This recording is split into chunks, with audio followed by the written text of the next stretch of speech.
Assalamualaikum warahmatullahi wabarakatuh.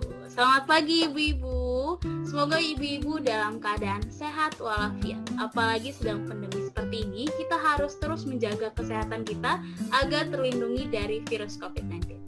Oke, ibu-ibu, terima kasih sebelumnya atas waktunya pada hari ini.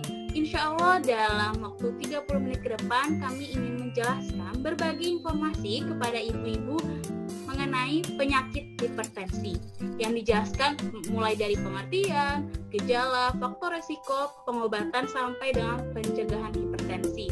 Dan tentu saya tidak sendiri, saya ditemani oleh teman-teman saya, ada Alisa Gustantia, Cuk Priyani Hijriati, dan juga ada Renita Pristiani Putri. Oke, ibu-ibu dimohon untuk mendengarkan penjelasan dari kami karena ini akan sangat bermanfaat. Slide. Penjelasan pertama akan dijelaskan oleh rekan saya, Alisa Gustantia. Pada Alisa dipersilahkan. Oke, baik. Terima kasih, Fani. Di sini ada pengertian hipertensi. Hipertensi atau tekanan darah tinggi adalah suatu keadaan di mana tekanan darah sistolik lebih dari sama dengan 140 mm air raksa dan atau tekanan darah diastolik kurang lebih dari 90 mm air raksa. Tekanan darah bisa diartikan sebagai kekuatan yang diberikan oleh sirkulasi darah terhadap dinding arteri tubuh, yaitu pembuluh darah utama yang berada di dalam tubuh. Besar tekanan ini tergantung pada resistensi pembuluh darah dan seberapa kasar jantung bekerja. Semakin banyak darah yang dipompa oleh jantung dan semakin sempit pembuluh darah arteri, maka tekanan darah akan semakin tinggi. Oke, next. Lalu di sini ada dampak hipertensi. Yang pertama itu gagal jantung dan serangan jantung. Ketika tekanan darah terlalu tinggi dan tidak terkendali, maka jantung akan menerima akibatnya. Dengan tekanan darah yang terlalu tinggi, jantung harus bekerja lebih keras dari biasanya. Fungsi jantung bisa rusak akibat kondisi ini. Akibatnya mungkin saja terjadi gagal jantung atau serangan jantung. Yang kedua ada aneurisma. Aneurisma adalah tonjolan abnormal pada dinding arteri yang sewaktu-waktu bisa pecah. Tonjolan tersebut terjadi akibat dinding arteri yang melemah. Tekanan darah tinggi diketahui dapat melemahkan arteri. Hal inilah yang menyebabkan aneurisma muncul pada penderita hipertensi. Okay, next. Lalu di sini ada gagal ginjal. Gagal ginjal adalah organ yang bertanggung jawab menyaring racun dari dalam darah dan membuangnya. Selama proses penyaringan racun, ginjal bergantung pada banyak pembuluh darah. Sayangnya, hipertensi dapat menyebabkan arteri di sekitar ginjal menyempit, melemah, atau mengeras. Jika arteri sudah rusak, maka aliran darah ke ginjal akan terganggu. Hal ini kemudian akan menyebabkan kerusakan ginjal kronis. Lalu yang keempat ada stroke. Pada orang dengan riwayat hipertensi, tekanan darah yang terlalu tinggi dapat menyebabkan pembuluh darah di salah satu area otak pecah. Akibatnya, stroke dapat terjadi. Gejala stroke yang terlihat diantaranya mati rasa atau kelumpuhan di beberapa bagian tubuh seperti wajah, tangan, kaki, hingga mulut. Baik, penjelasan yang luar biasa dari rekan saya Alisa. Selanjutnya akan dilanjutkan oleh teman saya, Renita Pristiani, dipersilahkan. Baik, terima kasih Fani atas kesempatannya. Dampak hipertensi yang kelima yaitu retinopati hipertensi. Seperti yang telah dibahas pada bagian lain, hipertensi diketahui dapat merusak pembuluh darah dan tak terkecuali yang berada di sekitar retina mata. Kerusakan pembuluh darah di sekitar mata itu bisa menyebabkan retinopati hipertensi. Kabar buruknya, kondisi ini dapat menyebabkan kebutaan. Sangat mengerikan ibu-ibu, jadi buat ibu-ibu semua harap menjaga seluruh kegiatan seperti lebih banyak berolahraga, makan makanan bergizi agar tidak mengalami namanya retinopati hipertensi ini. Karena kalau sudah hipertensi akan berdampak ke penyakit-penyakit lainnya. Seperti itu. Baik.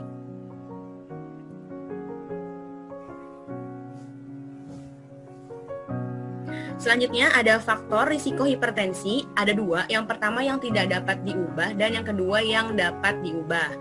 Untuk yang tidak dapat diubah itu ada umur, jenis kelamin, genetik yang udah saklek ya ibu-ibu, udah nggak bisa, memang sudah seperti itu dari sananya. Dan juga ada yang dapat diubah nih, ada yang bisa kita ubah seperti merokok, diet rendah serat, dislipidemia, konsumsi garam berlebih, kurang aktivitas fisik, stres, berat badan berlebih, dan konsumsi alkohol. Hal ini dapat diubah dengan cara merubah gaya hidup kita agar menjadi lebih sehat. Seperti itu ya. Next. Nah, di sini juga ada yang namanya gejala hipertensi. Hasil pengukuran tekanan darah dibagi menjadi 4 kategori umum. Yang pertama ada tekanan darah normal, yaitu tekanan darah di bawah 180/80 mm air raksa. Yang kedua ada prahipertensi, adalah tekanan sistoliknya berkisar dari 120 sampai 139 mm air raksa, atau tekanan darah diastoliknya berkisar dari 80 sampai 89 mm air raksa. Prahipertensi cenderung dapat memburuk dari waktu ke waktu. Yang ketiga ada hipertensi tahap 1. Nah, di sini tekanan sistoliknya berkisar 140 sampai 159 mm air raksa, atau tekanan diastoliknya berkisar 90 sampai 99 mm air raksa.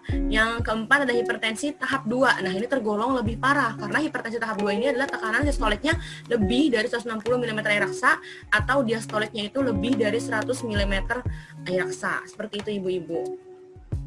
Nah, di sini juga ada gejala hipertensi. Selain itu, kita dapat mengenali sendiri gejala yang timbul akibat apabila mengalami hipertensi, antara lain sakit kepala, lemas, masalah penglihatan, dan juga nyeri dada dan sesak nafas. Kalau Ibu mengalami hal-hal seperti ini, coba diperiksakan ke dokter, karena kita takutnya ini merupakan salah satu gejala dari hipertensi, Ibu-ibu. Seperti itu ya. Baik, terima kasih, Fani. Oke, mudah dimengerti ya Bu penjelasan dari rekan saya Renita. Selanjutnya mengenai pengobatan dan beberapa pencegahan ini akan dijelaskan oleh rekan saya Cut. Kepada Cut dipersilahkan. Baik, terima kasih Fani. Selanjutnya pengobatan hipertensi. Pengobatan hipertensi adalah pengobatan jangka panjang, bahkan seumur hidup. Anda harus minum obat secara teratur seperti yang dianjurkan oleh dokter. Meskipun tak ada gejalanya, ibu-ibu tuh harus mengetahui yang pertama itu cara minum obat, dosis dan berapa kali minum seharinya. Yang kedua, mengetahui perbedaan antara obat-obatan yang harus diminum untuk jangka panjang, yaitu obat tekanan darah, dan pemakaian jangka pendek, yaitu menghilangkan gejala, misalnya itu untuk mengatasi mengi.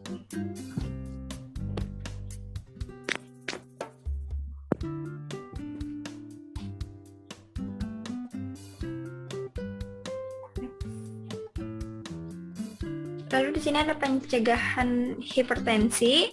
Pola hidup yang sehat dianjurkan untuk mencegah dan mengontrol hipertensi adalah itu yang pertama ada gizi seimbang dan pembatasan gula, garam, dan lemak. Yang kedua ada mempertahankan berat badan dan lingkar pinggang yang ideal. Yang ketiga itu ada gaya hidup aktif atau olahraga secara teratur. Yang keempat, stop merokok untuk ibu-ibu yang suka ngerokok. Nah, yang kelima ini membatasi konsumsi alkohol bagi yang minum. Dan dengan mengadopsi gaya hidup sehat, diharapkan ibu-ibu ini terjadinya penurunan tekanan darah. Selanjutnya, pasien dan keluarga hendaknya selalu dinasehati untuk yang pertama itu jangan tambahkan garam di meja makan dan selalu hindari makanan asin sama makanan cepat saji, makanan kaleng, dan bumbu penyedap makanan atau vetsin. Yang kedua itu ukur kadar gula darah, tekanan darah, dan periksa urin secara teratur. Lalu yang ketiga, minumlah obat secara teratur sesuai instruksi dari dokter. Yang keempat, itu tekanan darah yang diperiksa harus dicatat sehingga dapat dimonitor tekanan darahnya yang lebih ketat.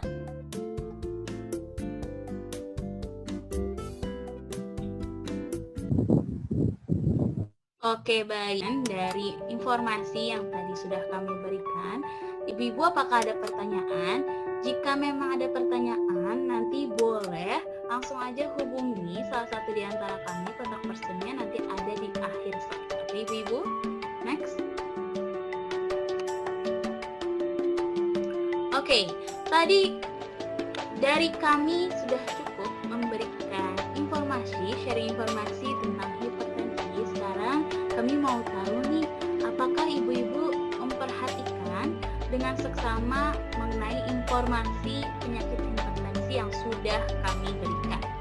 Oke, boleh dijawab.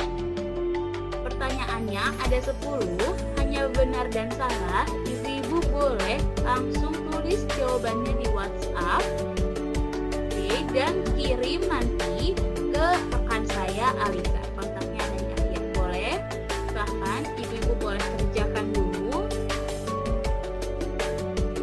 Oke, baik. Jawabannya bisa langsung dikirimkan kepada rekan saya ya. Next. Oke.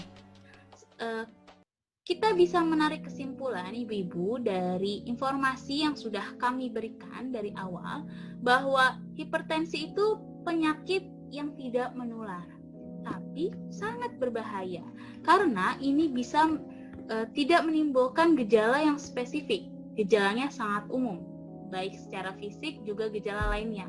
Banyak sekali penderita hipertensi yang baru menyadari hipertensinya pada 5 tahun terakhir dan didiagnosis pada kejadian layanan darurat.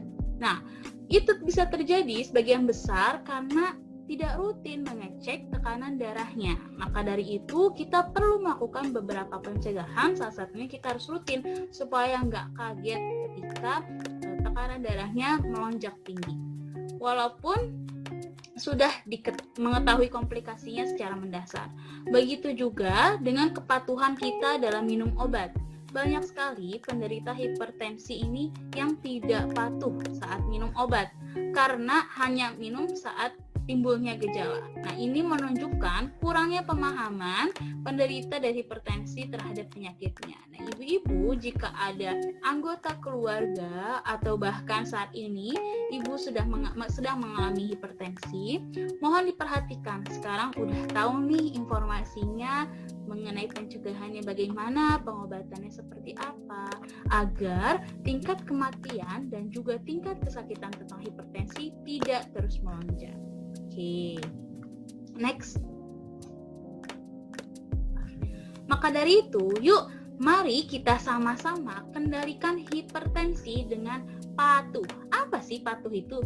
P-nya adalah kita periksa kesehatan secara rutin dan ikuti anjuran dokter. Tadi kita cek tekanan darahnya rutin, jangan hanya sekali dalam setahun. Kita juga harus mengikuti anjuran dari dokter jika harus minum obat. A-nya apa? Kita harus atasi nih penyakit dengan pengobatan yang tepat dan teratur. Artinya kalau kita sudah mengetahui mengalami hipertensi atau penyakit lainnya, kita harus segera langsung ke dokter agar ditangani secara tepat. Lalu T-nya di sini adalah tetap diet dengan gizi seimbang. Diet bukan berarti supaya ibu-ibu turun berat badannya, tidak, tapi agar gizi dalam tubuh ibu-ibu ini seimbang sehingga ibu-ibu hanya mengkonsumsi makanan-makanan yang sehat yang tentunya itu akan berdampak sangat baik untuk tubuh. U-nya apa? Kita upayakan aktivitas fisik dengan aman. Jangan malas untuk olahraga. Yuk kita olahraga dari hal kecil aja, misal kita jalan setiap pagi hari, atau karena mungkin sekarang lagi pandemi di rumah kita bisa nyalain YouTube senam-senam kecil gitu. Setidaknya dalam sehari atau dalam seminggu kita harus melakukan aktivitas fisik yang tentu tidak membahayakan diri kita. Dan terakhir H-nya adalah hindari asap rokok, alkohol dan zat karsinogenik lainnya.